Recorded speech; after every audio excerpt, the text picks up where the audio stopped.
laws are. You can go and look them up yourself. Because we have them published on your website, or we're available for everyone. She the good one. You smaller than I thought. Really? Good morning, everybody. I just want to let you all know that I am live at the Tea with the Trustee. So, Clerk Keys is currently speaking because I'm late. Sit there and look up records for you. You should be able to find them yourself. The same thing, that would cut down on the foyers if we had our records published.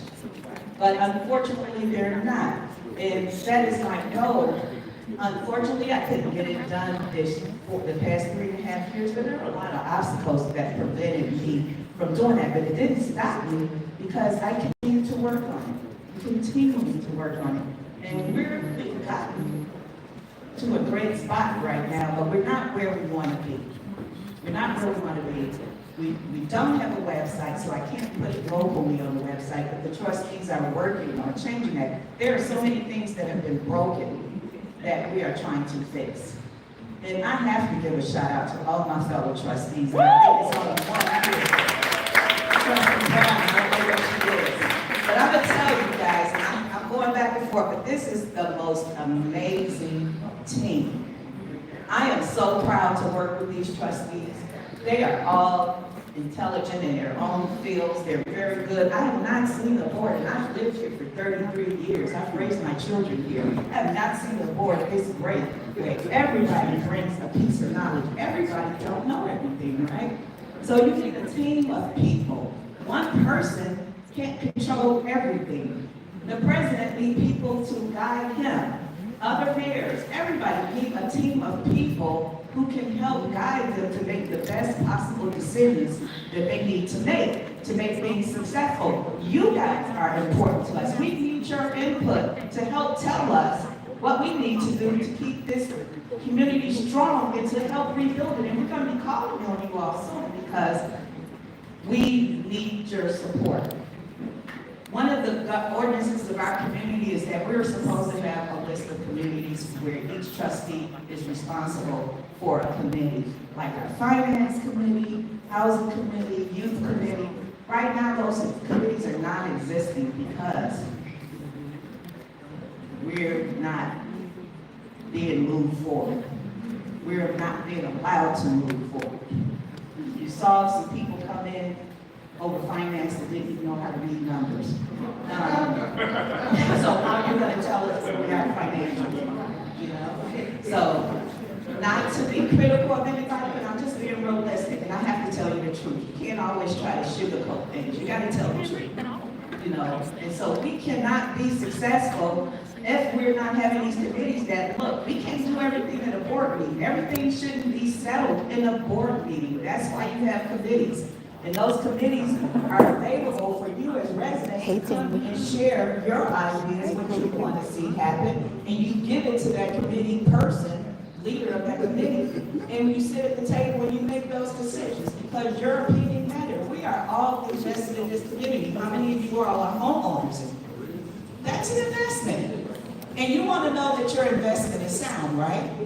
You want return on your investment. You do not want the first number one thing that we invest in is our home. Other people invest in stock, whatever, but the number one thing is your home. Because at the end of the day, if you have to leave, if you have to go somewhere, you want to get a return on your investments, right?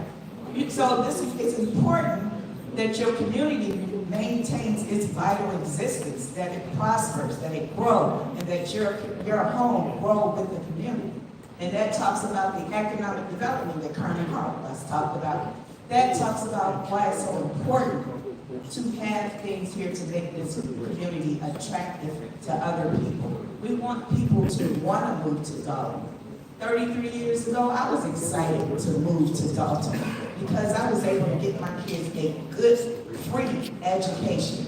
I left Chicago because I wanted my kids to get a good education. I wanted them to be safe, and I wanted them to have that good old kind of country feel, even though it's not the country, but we're a little isolated. We're not so busy like Chicago.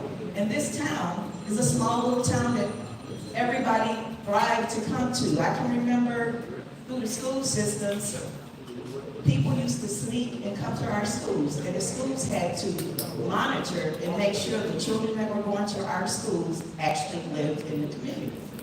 So that is why we have to restore our community. We have to. So I do have a list of things that the clerk's office, because I kind of veered off, but I just wanted you all to just understand the importance of everything. We need you guys. You all are so important to us, and we hope that you continue to work with us, because it can't just be that we do it for a short period of time and we walk away. We may not all agree on everything, but we have to work together to get our community back together. Let me just back up and talk about the clerk's office again. We are the bridge of pulling everything together, whether it be on the mayor's side or the trustee side of the board. Unfortunately, the mayor's side isn't working that well, but I'm working with the board now. Anything she needs, I will give it to you, give it to her. And if y'all can recall a board meeting where she demanded all of my records. It wasn't just me being stubborn and hard-headed, but as the keeper of the records, I'm responsible for those records. She's not responsible. That's not her role. That's my role. It's my role to maintain those records and make sure they're safe, to make sure those records are accurate and they're not being tampered with, which unfortunately I experienced that in this administration, that records were tampered with. And that's why I was so guarded with not letting those records leave my office, because they have been tampered with. And, you know, right now they're not, and that's why I'm so hated. That's why you guys see me being attacked. You don't understand it. Why is she attacking the clerk? Why is she attacking the clerk? Well, the clerk's not letting go of those records. The clerk is not going to let you compromise this community. I'm not going to let that happen. Not on my watch.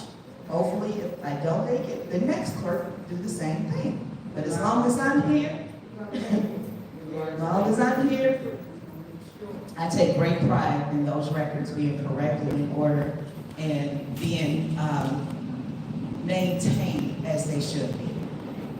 And I want to give credit to some of the people in this audience, because you guys have been violated for so long, for the past 3.5 years. And I know all of you all stood up, but I have to recognize one of these people, Dan Lee, who wrote letter after letter to the Attorney General's office and made sure that the Attorney General recognized that we have a problem here. And they responded to me when I wrote, because they say, oh, those are just politicians out there fighting. No, it's bigger than that. It's bigger than that. And so Mr. Lee is responsible for us having meetings in this building right here today.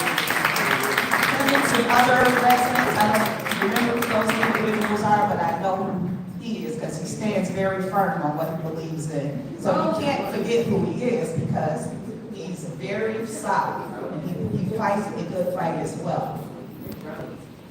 What did you say? And Rosie. Oh, who's Rosie? Is she here, Rosie?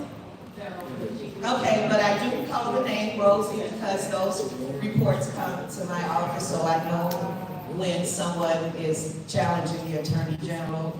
I was very upset with them because they were not responding to us at all. At all. We had tons of correct. I told them how toxic the village was. Told them all of that, they ignored it. But until people like Dan Lee, Rosie, and others stood up and continued to send those letters in and send them in, I know at one point Mary, Amon, and others sent tons of letters in, but they didn't stop. And now we're beginning to get some results. They are beginning to respond to those complaints. So, FOIAs, Freedom of Information Act, that's what they send in countlessly. I was responsible for those, but unfortunately they were removed out of my office.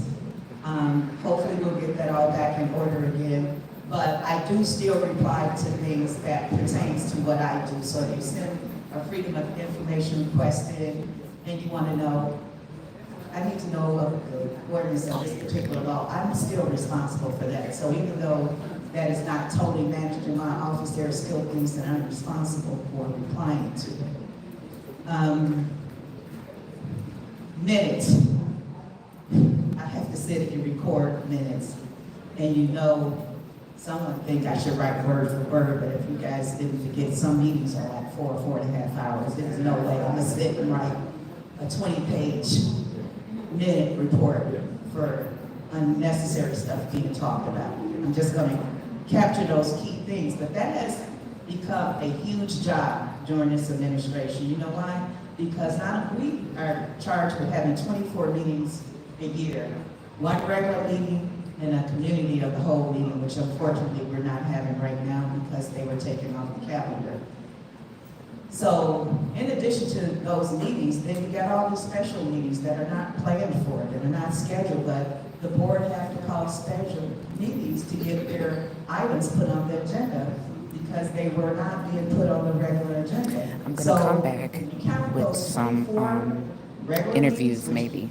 So I'll see you guys Reduce down to shortly. 12, but I'm gonna go back to 2021 and